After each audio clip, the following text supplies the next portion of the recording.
Persécution contre les chrétiens au Moyen-Orient. Écoutons cette conférence de Monseigneur Pascal Gollnisch, directeur de l'œuvre d'Orient, donnée à l'Académie des sciences morales et politiques le 1er juin 2015.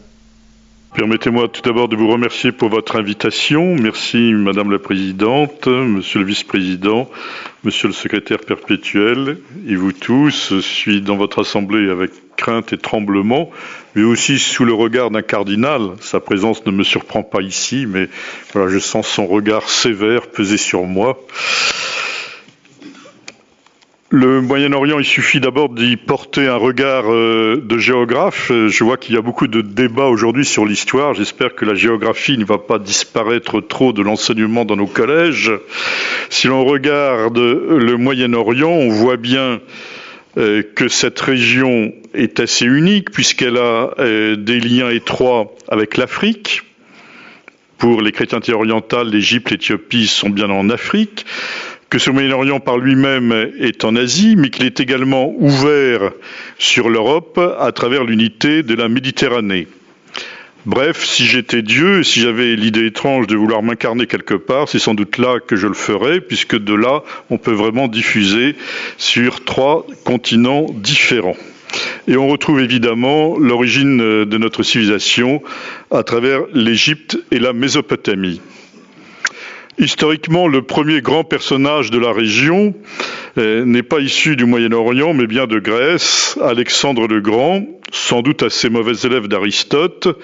Après la conquête de la Grèce, fera la conquête de l'Asie mineure, de l'Égypte. Il se fera reconnaître comme pharaon, c'est l'avantage des polythéismes. On peut ainsi glaner quelques dieux ici ou là selon le hasard des conquêtes. Après avoir été reconnu comme pharaon, il va se retourner en faisant la conquête de la Perse, ce qui n'est tout de même pas rien. Il va aller jusqu'à l'Indus, où ses soldats vont commencer à récriminer, désirant rentrer chez eux. On ne fait pas comme ça des récriminations à Alexandre, il va faire assassiner les premiers, mais il va bien écouter les suivants, il va faire demi-tour, et il va mourir à Babylone à 33 ans.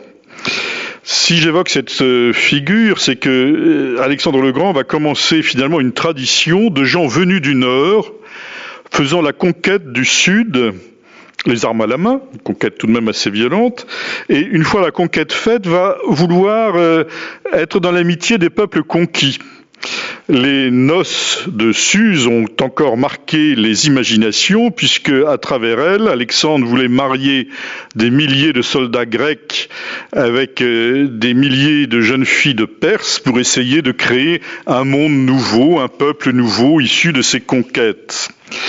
C'est une tradition qu'il va ouvrir. Il y aura beaucoup de peuples du Nord qui vont arriver vers le sud-est de la Méditerranée, les Grecs donc, puis bientôt les Romains, les Byzantins, les Croisés, les Mongols. Je ne suis pas certain que les Mongols aient voulu faire ami, mais enfin ils sont tout de même venus.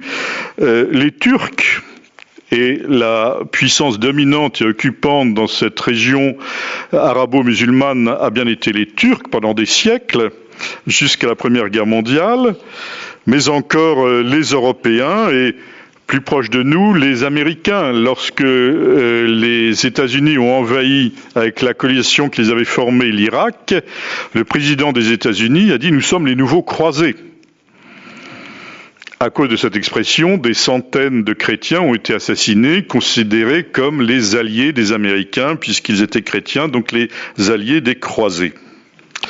Voilà une tradition donc ouverte par Alexandre le Grand. Bien sûr, je suis là pour parler des chrétiens après la Pentecôte, qui sont obligés de se disperser rapidement depuis Jérusalem, à la fois pour les besoins de la mission et pour la crainte des persécutions. De Jérusalem, il n'y a pas énormément de directions possibles. On va à Damas, où le futur Saint Paul va pour essayer d'enchaîner les chrétiens, de les ramener à Jérusalem pour qu'on les juge. De Damas, on peut aller à Antioche, cette grande ville chrétienne qui sera un centre culturel extrêmement important dans le domaine de la théologie et aussi de la philosophie, un centre d'études aristotéliciennes qui sera bien souvent le symétrique d'Alexandrie. De Damas, on peut également aller à Babylone, puisque les premiers chemins de l'évangélisation vont vers les communautés juives. Et à Babylone, il y a une communauté juive importante, puisque le peuple d'Israël y a été déporté, en est revenu à Jérusalem, mais tous ne sont pas rentrés. Il y a donc des juifs à Babylone. D'ailleurs, il y aura des juifs en Irak jusqu'en 1948. Et cheminant dans les régions du nord de l'Irak, je retrouve encore d'anciennes synagogues, très anciennes synagogues, que je souhaiterais d'ailleurs essayer de restaurer. Mais on peut aller de l'autre côté, vers Alexandrie, cette grande ville donc fondée par Alexandre. Il faut dire qu'il en a fondé plusieurs dizaines qui s'appellent toutes Alexandrie, c'est pas difficile de s'y retrouver. Mais à Alexandrie, en Égypte, déjà, la Bible hébraïque avait été traduite 300 ans avant Jésus-Christ en grec. C'est la traduction des Septante. Et évidemment, cela a été fait aux grandes dames des puristes de Jérusalem, car dès qu'on fait une traduction, certains crient à la trahison. D'Alexandrie, nous pouvons aller jusqu'à Cyrène, grande ville romaine avec une grande communauté juive. Simon de Cyrène était sans doute venu de là, faisant son pèlerinage à Jérusalem et réquisitionné par les soldats romains pour porter la croix du Christ. Bref, voici qu'une chrétienté se déploie depuis la Pentecôte, elle s'organise, elle se donne les moyens de la mission, tandis que nous autres Gaulois étions encore avec nos druides dans les arbres à cueillir je ne sais quoi. Cela veut dire que ces chrétientés ne sont pas là parce qu'il y a eu des missionnaires européens. C'est pour cela que nous les appelons les chrétiens d'Orient. Ce sont en quelque sorte non seulement nos frères, mais bien souvent nos pères.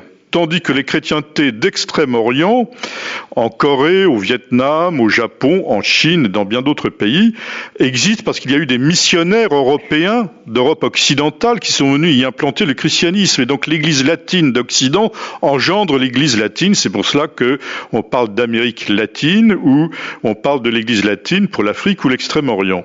Ici, nous sommes devant des chrétientés qui ne doivent pas leur existence à l'influence de l'Église latine et qui sont donc parfois des chrétientés qui ont échappé, ce serait méchant, mais qui se sont développées en dehors de la culture gréco-latine et qui ont donc gardé des éléments de culture sémitique extrêmement anciens, de culture araméenne et sans doute très proches de ce qu'ont été les liturgies primitives immédiatement après la première génération apostolique.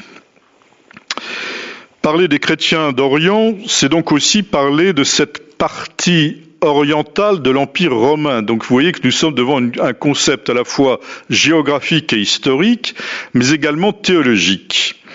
Ce sont des chrétientés qui se sont séparées de ce qu'on appelle l'Église indivise, qui est jusqu'au XIe siècle formée et par Rome et par Constantinople. C'est le concile d'Éphèse en 431 qui a vu d'abord la séparation avec l'Église assyro-chaldéenne, c'est-à-dire l'Église de Perse, qui existe encore aujourd'hui, notamment un petit peu en Iran, mais surtout en Irak. Et ils sont vivants, ils sont dynamiques. Cette église de Perse, donc, tandis que l'empire de Perse était en conflit avec l'empire de Byzance, va se déployer vers la Chine. Ce sont les routes commerciales que la Perse entretient avec la Chine, soit les routes terrestres qui contournent l'Himalaya par les hauts cols et qui retombent sur la Chine. Et me promenant sur ces routes, j'ai constaté que les petites mosquées sur la route pour les voyageurs étaient en fait des anciennes églises chaldéennes qui gardent la trace de cette culture, mais elle n'est purement archéologique. En revanche, par les routes maritimes, on quitte la Perse pour arriver vers l'Inde, vers le sud-ouest de l'Inde, l'état du Kerala, où là, deux communautés chrétiennes de culture syro-orientale vont être implantées, l'église syro-malabar et l'église syro-malankar. Il y a donc dans ces deux églises une branche catholique, chacune a à sa tête un cardinal, et ces deux cardinaux nous feront l'amitié et l'honneur de venir visiter la France dans quelques jours. Après le concile d'Éphèse en 431, c'est le concile de Chalcédoine en 451 qui a été l'occasion d'un certain nombre de divisions. L'Église d'Arménie, le royaume d'Arménie, le premier royaume converti entièrement au christianisme, le roi, les princes, le peuple, je ne sais pas si on a tellement demandé son avis au peuple, mais peut-être, après tout, je ne sais pas. Bref, la fille aînée de l'Église, n'en déplaise aux Gaulois que nous pouvons être, c'est l'Arménie. Voilà, un royaume donc totalement chrétien, mais aussi se séparent de l'Église indivise les Coptes, les Coptes et les Éthiopiens. Très vite, l'Église copte a eu la main sur l'Église éthiopienne. Et puis également l'Église syriaque, qui est l'Église qui était présente dans la grande Syrie de l'époque, qui recouvre notre Syrie d'aujourd'hui, mais également la Jordanie, la Palestine, le Liban. Voici donc ces églises orientales séparées de ce que j'appelle l'église indivise, c'est-à-dire jusqu'au XIe siècle, l'église en communion entre Rome et Constantinople. Ces deux sièges vont se séparer, comme vous le savez, en 1054, et donc il y aura les Grecs et les Latins de l'autre côté. Il y aura également une église qui restera toujours unie au siège de Rome, ce sera l'église maronite issue des monastères dans les montagnes entre le Liban et la Syrie d'aujourd'hui. Au XVIIe, XVIIIe, XIXe siècle, cette fois-ci sous le coup d'influence de missionnaires européens, ces églises, lorsqu'elles ont rompu avec Rome, vont, pour une partie d'elles-mêmes et en proportion variable selon les cas, retrouver la communion avec Rome. Les deux conciles d'Éphèse et de Chalcédoine, dont il est vrai que les orientaux ont une mémoire assez floue, parfois il faut qu'on leur explique pourquoi ils ont voulu se séparer de nous, posaient la question christologique, c'est-à-dire de savoir dans le Christ quels sont les rapports entre Dieu et l'homme. Vous voyez combien c'est, pour des croyants, une vraie question. Certains vont aller dans le sens d'une grande séparation. Dieu est au ciel, l'homme est sur terre, il ne peut y avoir de communication. D'autres vont aller dans une sorte de mélange humano-divin. La formule retenue par ces deux conciles, ce sera le Christ, une personne en deux natures. La nature divine n'altère pas la nature humaine et inversement, la nature humaine n'altère pas la nature divine. Cela peut sembler, certes, c'est le cas de le dire, à des querelles byzantines, mais en réalité, c'est quand même un problème très profond dans toute religion de savoir comment comprendre les rapports entre Dieu et l'homme. Et lorsque l'islam surgira, ce sera aussi une vision de cette question-là. Y a-t-il communication possible entre Dieu et l'homme ? Y a-t-il cohabitation possible entre Dieu et l'homme dans une même personne ? La question est évidemment immense.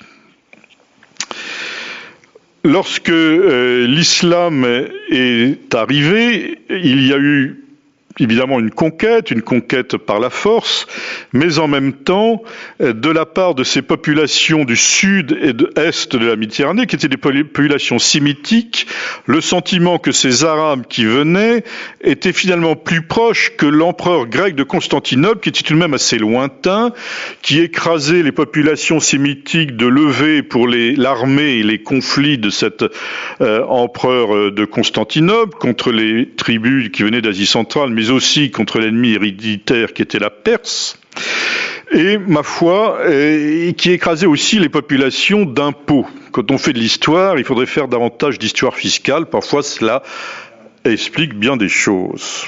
Voilà. Donc finalement, les chrétiens ont vu des cousins, des gens qui savaient ce qu'était le désert, ce qu'était un chameau, ce qu'était un palmier, finalement des gens qui savent qu'on se déchausse quand on entre dans un lieu sacré, car avant d'être une habitude musulmane, c'est une habitude sémitique. Il y a encore peu de temps, les chrétiens se déchaussaient avant de rentrer dans une église. Donc cette cohabitation a connu des phases difficiles de conflits, de persécutions, mais parfois aussi des phases de cohabitation, des phases de collaboration. Lorsque les califes omeyyades se sont installés à Damas, ce sont souvent les ministres chrétiens qui ont aidé à l'administration pour deux raisons. D'abord parce qu'il est impensable pour un ministre chrétien de prendre la place du calife, et comme vous le savez, tout danger pour le calife, c'est de savoir qui veut être calife à la place du calife, mais aussi parce que ces chrétiens avaient une meilleure connaissance des besoins de l'administration d'un immense empire. Il y a eu aussi des périodes de franche persécution, plus généralement des périodes de discrimination. Parfois les chrétiens étaient obligés à une tenue vestimentaire particulière, avec l'interdiction de monter à cheval, l'interdiction de porter les armes, l'obligation de payer des impôts, l'interdiction d'accès à un certain nombre de fonctions administratives ou politiques. Nous sommes à présent devant une situation évidemment tout à fait particulière. Il y aurait beaucoup à dire sur cette histoire, mais le temps qui m'est imparti m'oblige à aller plus vite à des questions plus contemporaines. Nous voyons donc ce qu'on a appelé le printemps arabe. Je me permets de rappeler que ce printemps arabe a commencé, d'abord, il y a eu un synode des évêques du Moyen-Orient à Rome, qui a été une rencontre de communion. Les évêques orientaux se méfiaient un petit peu de ce que la curie romaine allait les manipuler. Puis finalement, ils se sont sentis respectés. Il y a eu un très beau texte post-synodal, comme nous l'appelons, par le pape Benoît XVI. C'est le dernier grand texte de Benoît XVI qu'il a tenu à remettre de la main à la main en Orient aux évêques orientaux. C'était donc aussi le dernier grand voyage du pape Benoît XVI au Liban.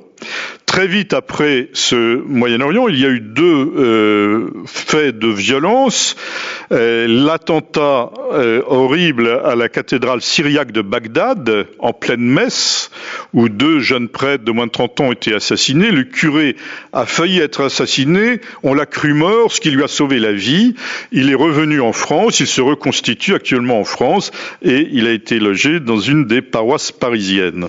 Peu après, il y a eu l'attentat dans la cathédrale orthodoxe d'Alexandrie, puis donc ce printemps arabe commençait en Tunisie, comme vous le savez, lorsque un marchand s'est immolé par le feu parce qu'il n'arrivait pas à joindre les deux bouts.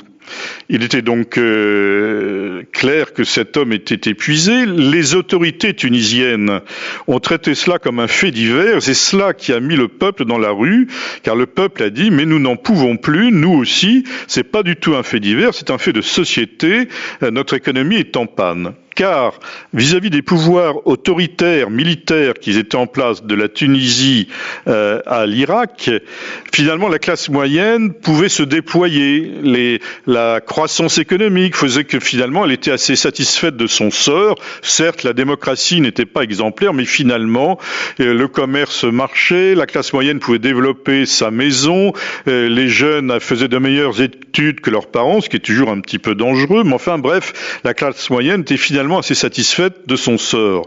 La crise économique l'a stoppée dans cet élan, elle s'est retournée vers les milieux populaires contre les milieux dirigeants, et nous savons que c'est cela qui est explosif. Nous sommes donc devant une situation où il y a eu le renversement de pouvoir militaire. Pouvoir militaire, ça a un bon côté, l'ordre règne, ça a un moins bon côté, c'est qu'il n'y a pas de monde, de milieu politique. Ce qui fait que lorsqu'on renverse un pouvoir militaire, il n'y a plus personne pour le remplacer.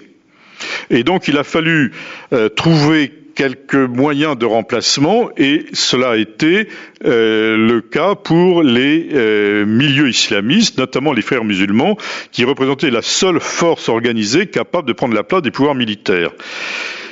Lorsque ces islamistes ont pris le pouvoir, notamment en Tunisie et en Égypte, le peuple musulman en profondeur a compris que ce n'était pas le projet qui leur convenait, que ces islamistes avaient le rêve d'un grand califat de l'Atlantique à l'Inde, considérant que les pays étaient le fruit des décisions occidentales qui avaient dessiné les frontières.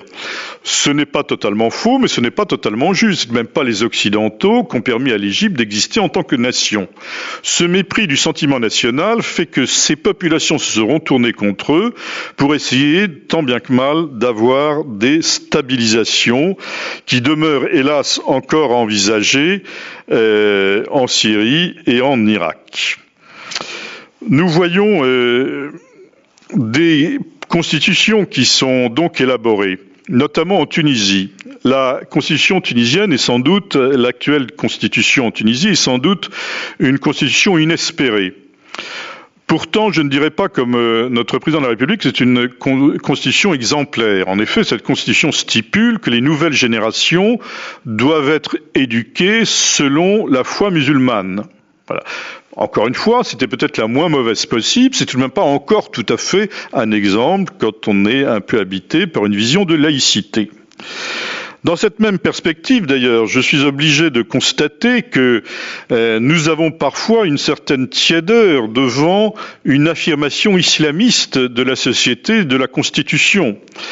Les déclarations islamiques des droits de l'homme faites par l'organisation islamique sont tout de même pleines de questions, mais après tout, c'est le rôle de cette organisation d'affirmer des droits islamiques comme cela a été pour la déclaration de Decca en 1983 ou du Caire en 1991.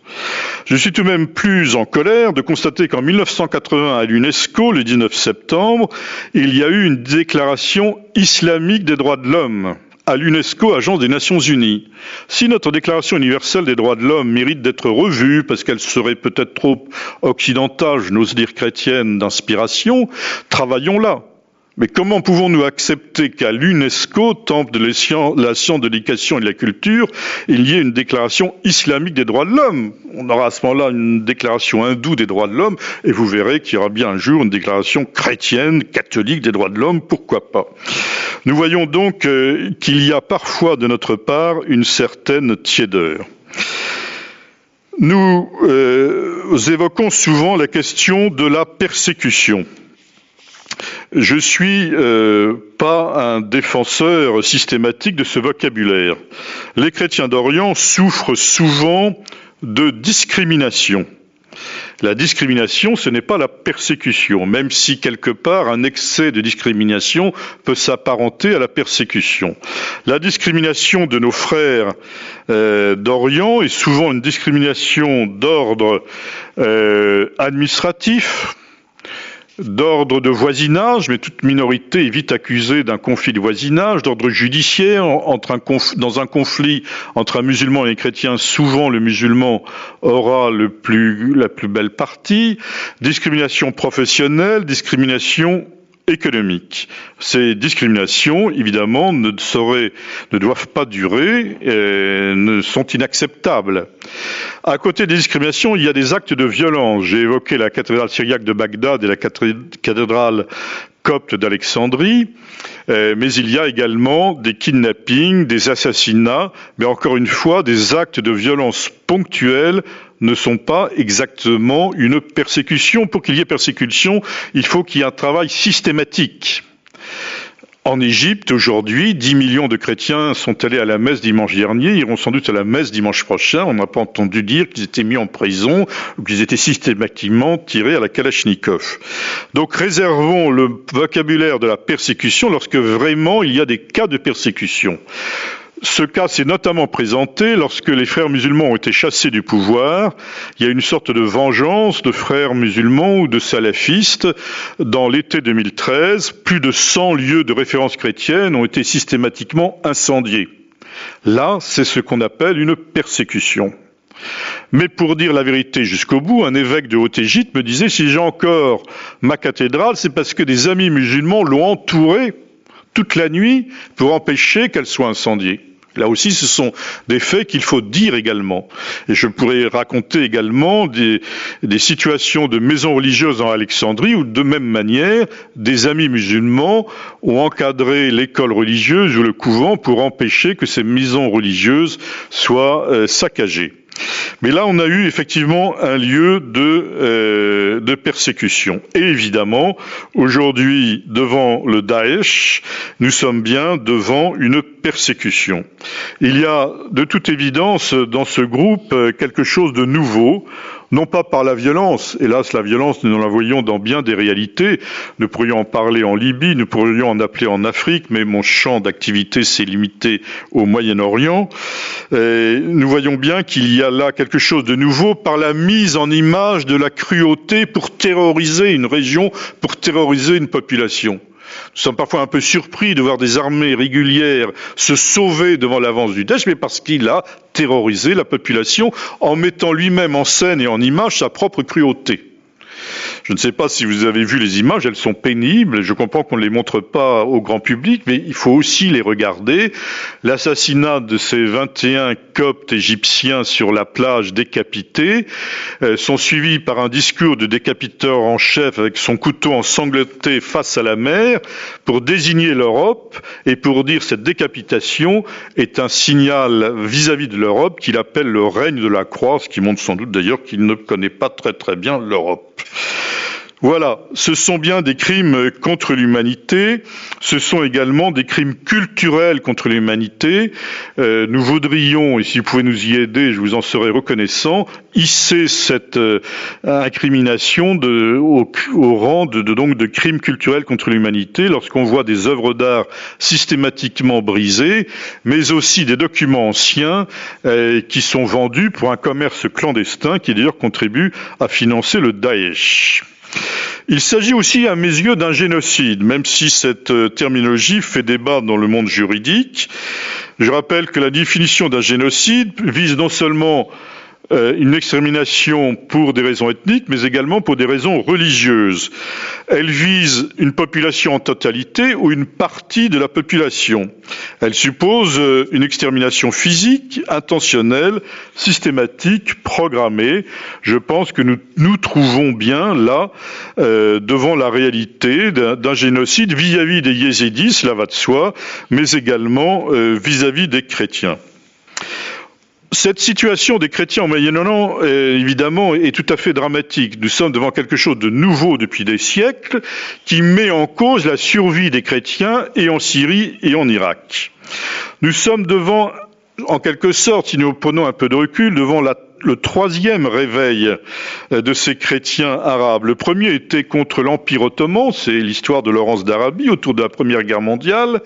C'est un deuxième réveil qui voulait jouer la carte de l'arabité autour de la Seconde Guerre mondiale, puis un troisième réveil contre les pouvoirs militaires qui, certes, faisaient régner l'ordre, mais étaient tout de même plus dictatoriaux que nous n'en avions l'impression, parfois, vu d'Europe. Alors, je vois bien que là où elle a été tentée, la démocratie n'a pas apporté que des bienfaits. Notamment pour les chrétiens, l'effondrement des structures de l'État impose aux minorités une fragilisation terrible. Du coup, on dit que les chrétiens étaient parfois les alliés de ces pouvoirs militaires. Ce n'est pas aussi vrai que nous le disons. Mais nous voyons bien que ces essais de démocratie donnent une impression négative. Et mes amis chrétiens d'Orient disent, voyez où ça nous a conduit votre démocratie. J'essaie de leur répondre que, en réalité, ce n'est pas la démocratie qui leur a créé des difficultés, c'est une démocratie insuffisante. La démocratie, comme vous le savez infiniment mieux que moi, ne se résume pas simplement à la prise de pouvoir par un groupe majoritaire. La démocratie suppose aussi des droits reconnus à l'opposition, suppose aussi le droit reconnu à chaque citoyen malgré l'appartenance à des groupes minoritaires. C'est aussi l'indépendance du pouvoir judiciaire, c'est aussi bien sûr la liberté d'expression. Ce qui crée un effondrement dans tel ou tel pays, ce n'est pas la démocratie, mais c'est la démocratie insuffisante, même s'il nous semble nécessaire de permettre à ces orientaux d'inventer un système démocratique qui leur soit approprié. Et donc la laïcité, nous sommes un peu les porteurs de cette idée de laïcité, doit ne pas être trahie, ici même en France, par un laïcisme parfois proche d'un athéisme d'État, de manière à pouvoir être exportée positivement vers ces pays. Je souhaiterais que nous puissions trouver un projet pour ces peuples. Nous sommes dans une impasse en Syrie. La position occidentale, et en particulier française, et là je dois le dire, devient de plus en plus incompréhensible. Le déploiement du Daesh ces derniers jours, en Irak, en Syrie, dans la frontière irako-syrienne, désormais tout à fait entre les mains du Daesh, en Libye, en Afrique, est incompréhensible. Comment se fait-il qu'une colonne de véhicules militaires ait pu prendre la possession de l'admirable ville de Palmyre alors qu'il n'y a qu'une seule piste dans un désert aussi plat que cette table? Comment se fait-il qu'il y ait aussi peu d'efficacité dans cette lutte contre le Daesh? Cela nous inquiète. Comment comprendre que des centaines, que des milliers d'Européens aient pu avoir le désir de les rejoindre? Voilà une question, j'en parlais avec le ministre de l'Intérieur, posée au pouvoir public, posée aux responsables musulmans et aux responsables chrétiens. Qu'avons-nous fait ou que n'avons-nous pas fait pour que ces jeunes Français, ces centaines de jeunes de Français aient envie d'aller se battre là-bas, et comment allons-nous gérer leur retour chez nous? Je rappelle quand même que le porte-parole du Daesh a invité tous les musulmans de France en novembre à faire des meurtres contre les chrétiens. Nous sommes, je vais très vite là-dessus, ça supposerait d'avoir plus de temps. Pour ce qui est de l'islam, devant tout de même une question de déploiement, de développement de l'islam, qui est affrontée à la modernité rationaliste, mais aussi à la post-modernité individualiste. Nous sommes devant un manque de structure dans l'islam sunnite, avec qui parler? Qui est-ce qui fait autorité dans l'islam sunnite? Nous sommes devant une théologie de l'inspiration qui est déficiente, ce qui fait que un jour la mise en cause de l'authenticité du Coran sera un choc terrible pour l'islam, tant est grande la sacralité qui entoure ce livre, et une absence de théologie de l'histoire qui fait que la fidélité aux sources est confondue avec un retour archaïque aux origines. Je souhaiterais bien volontiers que l'Union pour la Méditerranée puisse exister et fonctionner, et je pense qu'en voyant tous ces réfugiés qui veulent rejoindre le nord de la Méditerranée, nous sommes obligés de constater l'absence d'efficacité de ce projet qui était un beau projet et qu'il faudrait vraiment, je crois, réactiver. Le Moyen-Orient est un lieu d'œcuménisme entre les différentes communautés chrétiennes, orthodoxes, catholiques et protestantes. C'est un lieu de dialogue interreligieux, car il y a un vrai dialogue avec les musulmans de bonne volonté qui existent, qui sont nombreux, qui veulent avec les chrétiens que leur pays avance vers plus de modernité. Je crois que nous devons comprendre que si la minorité chrétienne sortait du Moyen-Orient, ce serait un drame pour qui? Ce serait un drame pour eux, oui, bien sûr, c'est leur terre d'origine, leur terre ancestrale, mais peut-être après tout serait-il mieux en Australie, en Suède, en Amérique latine, chez nous. Ce serait un drame pour l'Église, oui bien sûr, parce que c'est la terre de nos origines, mais l'Église n'a pas vocation à être un gardien de musée, nous ne sommes pas les gardiens d'un tombeau vide, l'Église en principe est vivante lorsque 2 ou 3 sont réunis en son nom. Ce serait un drame pour les pays de départ, car derrière les chrétiens, les autres minorités ne pourraient plus rester et seraient obligés de quitter leur pays. Et donc chaque État du Moyen-Orient se raidirait vers son groupe majoritaire. Certains pensent construire la paix de cette manière-là. Et puisque nous sommes non seulement un siècle après le génocide arménien, mais également un siècle après la Première Guerre mondiale, il y a tout de même une question que notre génération doit se poser. La guerre de 14-18, un épisode tragiquement sanglant, même s'il y a eu des actes d'héroïsme que nous ne devrions pas oublier. C'était la der des der. Plus jamais ça, c'est trop horrible. Et pourtant, 20 ans après, et lorsqu'on a un peu d'expérience de la vie, 20 ans c'est très court, nous avons recommencé. Nous avons recommencé parce que nous avons cru construire la paix en mettant les Français avec les Français, les Allemands avec les Allemands, les Polonais avec les Polonais, les Autrichiens avec les Autrichiens, les Italiens avec les Italiens. Ce n'est pas ainsi qu'on construit la paix, ainsi on prépare la guerre suivante quelques années plus tard. Il n'y aura pas de paix sans les minorités au Moyen-Orient, c'est bien plutôt en reconnaissant le droit de chaque citoyen dans une vision humaniste qu'on pourra construire la paix par-delà l'appartenance aux minorités. C'est ce à quoi nous essayons de travailler. Et pour conclure, je voudrais rendre hommage à ceux qui permettent à 200 000 élèves du Moyen-Orient de recevoir un enseignement en français. Je ne dis pas d'apprendre le français, de recevoir un enseignement en français, dans toutes les disciplines générales, grâce au dévouement de religieux et de religieuses qui se dévouent à maintenir cet enseignement en français auprès de ces 200 000 élèves.